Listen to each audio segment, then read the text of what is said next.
कारगिल विजय दिवस के अवसर पर पूरे देश में शहीद जवानों को श्रद्धांजलि दी जा रही है।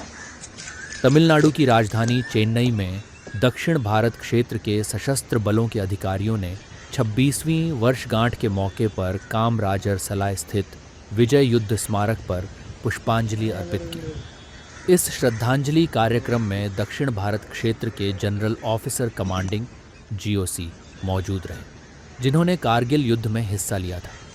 सभी अधिकारियों और गणमान्य लोगों ने शहीदों को नमन किया और उनके बलिदान को याद करते हुए उन्हें श्रद्धांजलि दी। कार्यक्रम के दौरान देशभक्ति का माहौल देखने को मिला और वीर जवानों की याद में पुष्प अर्पित किए गए।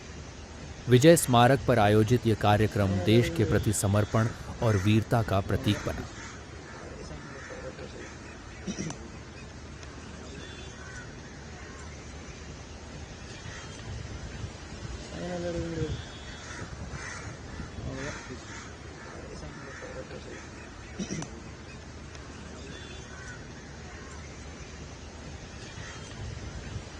Ayun na laro